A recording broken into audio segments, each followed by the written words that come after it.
안녕하십니까. 중소기업 경영지원단의 양정호 지점장입니다. 기업에 필요한 정보를 쉽게 이해하고 바로 전할 수 있도록 전해드리고 있습니다. 오늘은 그 단체 보험에 대해서 좀 전달해 드리려고 합니다. 보험이란 단어가 들어가서 대표님들이 회사에 불필요한 낭비라고 이렇게 생각하시는 경우들이 많이 있으신데요. 이 단체 보험 같은 경우는 기업에 있어서 투자라고 생각하셔야 됩니다. 회사에 대한 투자를 잘 하시게 되면 그 제목과 같이 일석삼조의 효과가 있습니다. 일석삼조의 효과는 산업재해 리스크 관리를 먼저 할 수가 있고요. 두 번째는 그 들어가는 보험료의 법인세 절세로 인해서 세제 혜택을 좀 보실 수가 있으시고, 적립액에 따라 가지고 회사의 운영 자금을 갖다가 만들어 놓으실 수가 있습니다. 이 단체 보험은 동질의 위험을 가진 인적 집단을 하나의 단일 보험 계약으로 하는 민영보험입니다. 그래서 일반 공기업에서 하는 보험이 아니라 일반 생명보험사나 손해보험사에서 운영하는 민영보험이고요. 여기는 단체나 단체의 대표자가 보험 계약자가 되시고요. 그다음에 임직원들이 피보험자가 되고 수익자는 회사나 아니면 종업원으로 지정할 수 있는 이런 제도입니다. 보통 회사에서는 종업원의 복리 후생을 위해서 이렇게 진행하는 경우가 많이 있는데요. 이 단체보험은 크게 보장성 단체보험하고 그다음에 저축성 단체보험으로 이렇게 나눠지고 있습니다. 그래서 보장성 단체보험은 만기가 됐을 때, 만기는 보통 1년, 3년, 5년, 7년, 10년, 15년 보통 이런 형태가 있는데요. 이런 기간을 다 채웠을 때 적립액이 하나도 없는 소멸형 상품이 있고, 아니면 뭐 30%, 50%, 70%, 100%가 환급이 되는 환급형 상품이 있습니다. 근데 이 두 가지 형태들을 보면 보장성 단체보험 같은 경우는 기업 보장의 의미가 있다고 보통 전달을 드리는데요. 기업 보장의 의미는 뭐냐면 임직원이 중대 재해로 인해 가지고 큰 사고가 발생하게 되면 그 임직원에 대해서 손해배상이나 민사배상이나 합의금이나 또 기타 이런 자금들이 많이 들어가시게 됩니다. 근데 이런 자금들을 감당할 수 있는 중소사업장이라면 문제가 안 되지만 대부분의 사업장들이 감당할 수 없을 만큼의 자금들이 많이 필요하시거든요. 이런 부분들을 보존해 주기 위한 상품이기 때문에 기업 보장 상품이라는 표현도 쓰고 있고, 그다음에 저축성 단체보험 같은 경우는 임직원들의 어떤 생산성이나 또 회사의 로열티를 갖다 키우기 위해서 어떤 지원책들이 많이 있으시잖아요. 예, 이런 부분들을 갖다가 단체보험 상품으로 저축 지원이나 연금 지원을 해주는 형태로 해서 요거는 기업 복지 플랜이라고 또 표현을 하고 있습니다.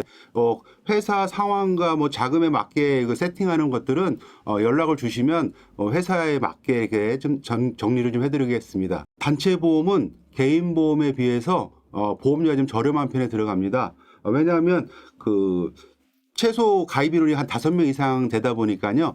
보험료가 개인보험보다 좀 많이 들어오니까 규모의 수익이 좀 들어옵니다. 많이 투입된 보험료로 보험사에서 이익을 창출해서 다시 재투자하는 이런 형태가 좀 가능하고요. 두 번째는 그 개인보험에 비해서 예측 가능이 큽니다. 개인들의 돌발적인 위험성보다는 기업이 갖고 있는 통계적인 위험을 반영하기 때문에 리스크를 갖다가 이제 조절할 수가 있는 거죠. 그래서 저희 회사에서 산재 보험료를 내시잖아요. 우리 회사의 산재율이 얼마이기 때문에 산재 보험료가 얼마 낸다. 이게 예측 가능성이 있다라는 표현을 쓰고 있고요. 그 다음에 가입 시점에 언더라이팅이 많은 인원이 가입하다 보니까 이 개인적인 가입보다는 언더라이팅이 좀 완화됩니다. 그 다음에 그 개인의 위험들보다는 그 단체를 위험 선택의 단위로 진행을 하고 있다. 이런 관점에서 보험료가 좀 저렴하게 책정되어 있는 편이고요. 물론 계약자는 기업이고 그다음에 피보험자는 대표님이나 임직원이나 회사에 소속된 사람들이면 다 됩니다. 보통 대표님이나 대표님과의 특수 관계인들은 산재보험이나 고용보험 가입에서 좀 제한을 되고 있어가지고요. 이런 산재 혜택을 못 받는 경우들이 있습니다. 이런 부분들도 이 단체보험으로 들어오시면 그 대표님이나 대표님의 특수 관계인들도 다 보장을 받을 수가 있다. 그다음에 수익자는 회사로 지정할 수도 있고, 그다음에 직원으로 지정할 수도 있습니다. 그래서 그거는 이제 회사에서 자금의 운영의 방향이 어떻게 되는지에 따라서 좀 달라질 수 있는 부분들이 있기 때문에 그런 수익자 지정이나 이런 부분들에서 연락 주시면 또 안내 드리도록 하겠습니다. 근데 보통 대표님들한테 이런 단체 보험의 장점들이 많이 있어서 안내를 드리고 있는데, 우린 산재를 하고 있기 때문에 단체 보험이 필요 없다. 이렇게 말씀하시는 경우도 되게 많이 계시는데요. 근데 산재보험은 참 너무나 좋은 제도입니다. 우리 근로자들의 사고에 대해서 최소한의 안전장치이기 때문에 산재보험은 꼭 가입돼 있어야 되는데 우리 기업이나 사업주의 입장에서 보면 좀 불편하신 부분들이 좀 있으세요. 불편한 부분들이 뭐냐면 산재보험은 일단 무과실 책임주의라는 뜻입니다. 무과실 책임주의란 얘기는 기업이나 대표님의 잘못이 없어도 그 사업장에서 일어난 근로자의 사고에 대해서 책임을 무조건 져야 된다라는 거죠. 어찌 보면 좀 억울하실 부분도 좀 있으실 거예요. 하지만 그런 부분들을 책임을 져야 된다는 부분이 있고, 그다음에 무조건 보험료에 대한 모든 부담은 또 사업주가 다 책임을 지시는 거지 않습니까? 그러다 보니까 이거의 그 산재 보험의 보상은 근로자나 근로자의 유가족이 받는 부분인데 보험료 부담은 전적으로 회사가 좀 책임져야 된다는 불편함도 있으시고, 그다음에 이 산재 보상은 그 근로자 사고자의 손실을 감안하지 않고 정해진 계산 시기에 의해서 정액으로 보상이 됩니다. 그 뜻은 뭐냐면 사고자의 손실은 뭐 10억인데 정액적으로 뭐 1억밖에 안 나올 수도 있는 이런 구조거든요. 그러면 그 차액에 대한 부분을 갖고 다시 민사나 손해배상이 들어올 수도 있는 이런 구조가 있을 수가 있습니다. 그건 좀 이따가 제가 다시 계산으로 좀 안내를 좀 해드릴 거고요. 그다음에 산재보험은 업무의 수행성과 업무의 기인성으로 판단을 하는 거죠. 업무와 연관이 돼 있다고 판단만 된다면 보상은 받을 수가 있습니다. 그럼 반대로 기업과 사업주의 입장에서 보면 업무 연관성과 업무 수행성과 기인성을 갖다가 증빙하지 못한다면 산재가 나가지 않는다는 뜻입니다. 모든 일들이 다 업무와 100% 연관되어 있다고 볼 수는 없거든요. 예, 그런 부분들 때문에 불편합니다. 그러면 산재로 인정을 못 받았으면 회사의 책임은 없는 것인가? 이런 부분에서 또 봉착하게 돼 있죠. 한마디로 말씀드리면 산재로 인정을 받지 못하더라도 회사나 기업주의 책임은 별도로 존재를 합니다. 그 밑에 보시면 그 법조항을 좀 제가 몇 가지 가져왔는데요. 지금 저희가 산재보험이라는 거는 산업재해 보상보험법이라는 법에 의해 가지고 산재의 보상을 받으시는 건데, 만약에 이 산재로 인정을 안 받았다는 거는 산업재해 보상보험법은 이제 피하신 거잖아요. 거기는 접촉되지 않으신 거예요. 그런데 지금 나와 있듯이 민법 750조에 보시면 고의 또는 과실로 위법 행위로 타인에게 손해를 가한 자는 배상할 책임이 있다.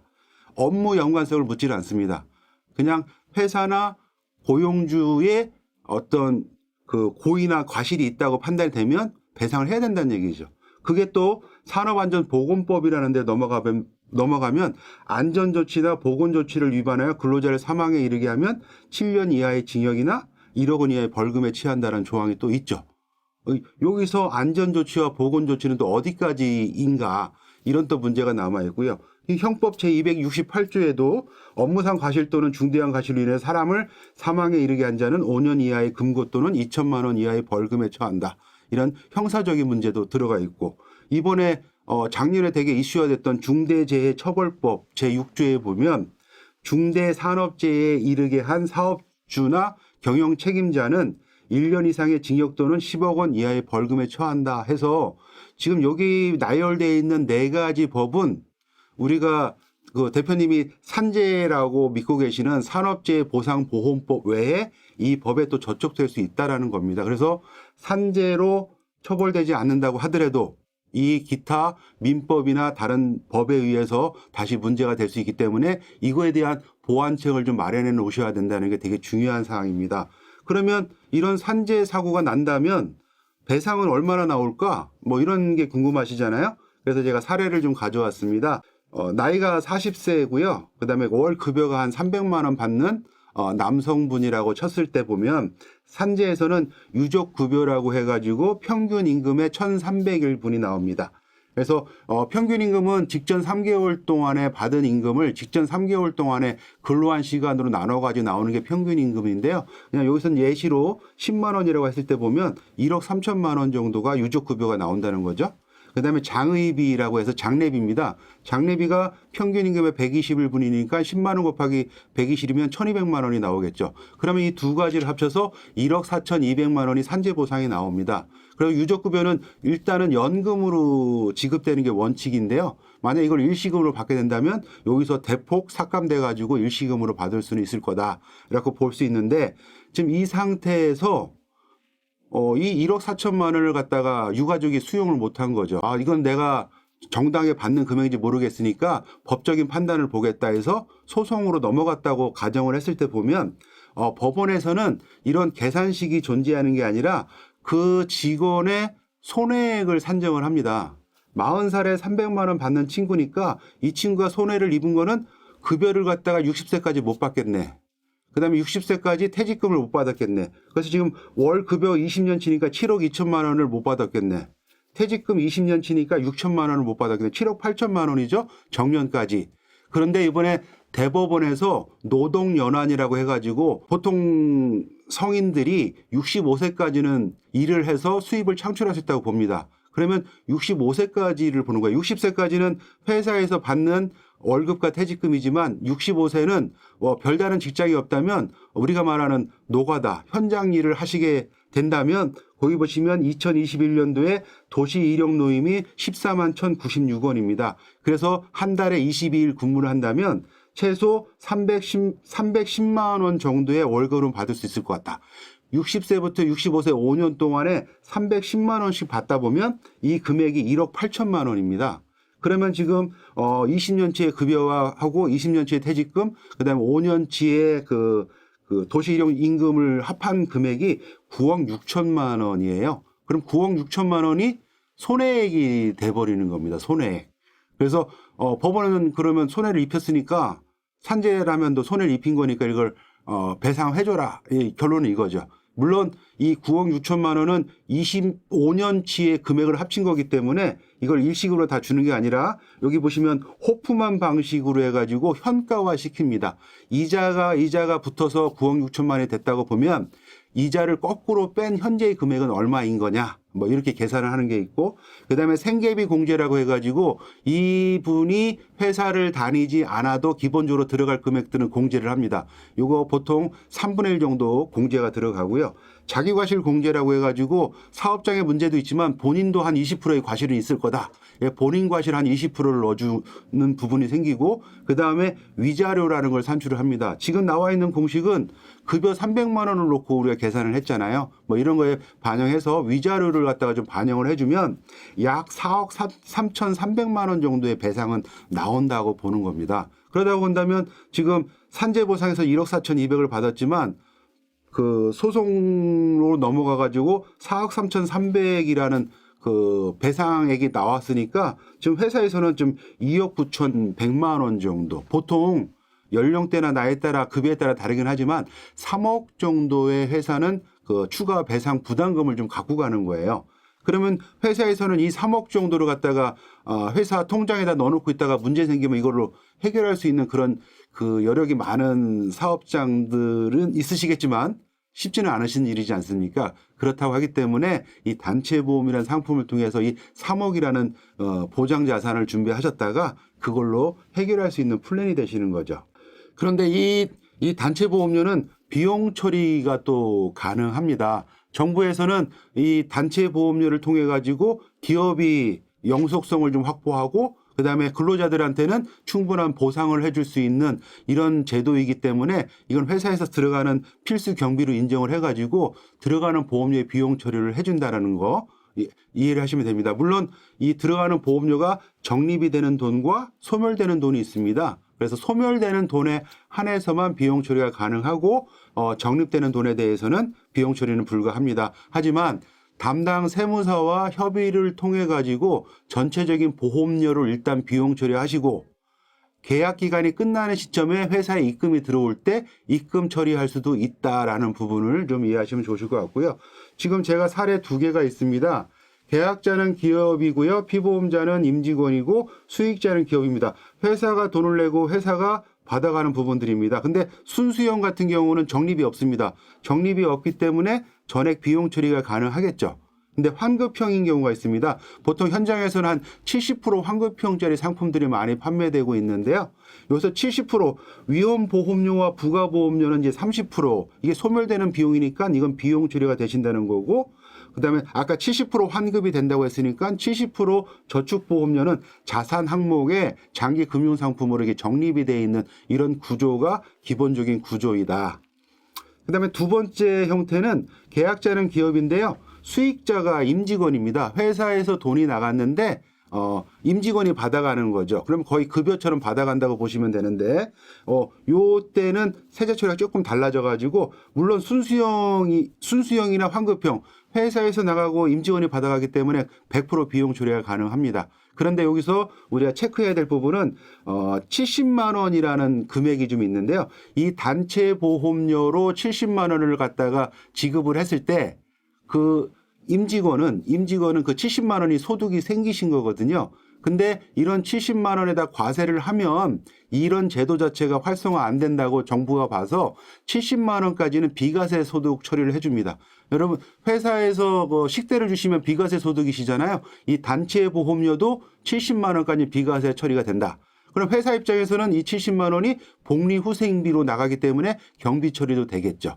이렇게 보시면 되시고, 70만 원이 초과될 수도 있습니다. 그러면 70만 원까지는 좀 전에 얘기했던 대로 처리하시면 되지만 70만 원 초과된 부분은 근로자의 소득으로 잡혀서 과세가 될 거다. 회사에서는 직원들한테 급여성으로 나간 부분들이 있기 때문에 회사는 다 경비 처리가 가능합니다. 그래서 지금 수익자를 어떻게 지정하느냐에 따라서 법인은 비용 처리나 법인세 절세의 여러 가지 방법들이 발생할 수 있기 때문에 이런 것들은 저희한테 연락을 주시면 회사에 딱 맞는 플랜으로 좀 제안을 드리도록 하겠습니다. 이런 단체 보험은 또 여러 가지 방식으로 좀 활용을 하고 있는데요. 단체 보험이기 때문에 회사가 계약자로 이게 끝나버리는 상품이 아니고, 혹시 퇴사를 해가지고 회사를 떠나게 된다면 그 단체 보험을 개인 보험으로 이렇게 전환시켜져 가지고 유지할 수 있는 이런 게 있습니다. 회사에서는 이제 오래 근무하고 열심히 한 직원이기 때문에 이 단체 보험 상품을 갖다가 이제 뭐 전별금 쪽으로 이렇게 보내줄 수도 있다. 이렇게 보시면 되시고요. 그다음에 중도 인출 제도가 있어서 이건 물론 적립형 상품들이 인출할 수가 있겠죠. 그래서 이자 없이 자금을 빼서 회사의 비상자금으로 활용할 수 있는 중도 인출 제도가 있기 때문에 회사의 비상자금으로 활용할 수 있다. 이런 부분들이 있고, 그다음에 퇴직금 재원 마련입니다. 우리의 퇴직금은 보통 퇴직연금에 넣어 놓으시거나 은행에다 넣어 놓으시거나 아니면 회사에서 생길 때마다 퇴직금을 지급하고 있는데, 이런 부분들을 갖다가 단체 보험의 환급형으로 적립을 해 놓으셨다가 중도 인출로 퇴직금을 지급하거나 만기된 자금으로 지급을 하거나 이런 방식으로 또 활용도 하실 수가 있다. 보시고요. 또 임금 인상의 대체 효과입니다. 우리가 해마다 이제 임금을 인상해주고 지원을 좀 해주고 있는데, 요 단체 보험에서 나간 금액이 그대로 적립이 되는 거지 않습니까? 그래서 1년에 70만 원이면 10년이면 700만 원이 적립이 됩니다. 그러면 10년 만기가 됐을 때 직원들한테 700만 원 정도의 임금 지원을 해줄 수 있는 이런 효과도 날 수 있는 상품이기 때문에 회사에서는 적극적으로 여러 가지 방향으로 고민하시고 회사에 맞는 방식으로 쓰시면 됩니다. 그런 부분들을 활용할 수 있다라는 거 한번 보시면 되시고요. 지금 제가 말씀드린 내용으로 좀 어느 정도의 방향성과 이해는 되셨을지 모르겠지만, 실무적으로 보면 가입에 대한 형태, 세제에 대한 형태, 우리 회사에서는 얼마나 리스크를 준비를 해야 되는지에 대한 부분, 또 미래에 우리의 회사의 운영자금에 대한 적립은 얼마가 될 건지에 대한 이런 플랜들이 좀 많이 필요하실 겁니다. 그런 부분들은 저한테 연락을 주시면 회사에 딱 맞는 플랜으로 좀 정리를 해서 제안을 드릴 거니까 부담 갖지 마시고 연락을 주시기 바랍니다. 항상 기업의 입장에서 생각하고 준비하고 결정하고 있습니다. 오늘 영상이 도움이 되셨다면 좋아요, 구독 좀 부탁드리고요. 오늘 영상은 이만 마치도록 하겠습니다. 감사합니다.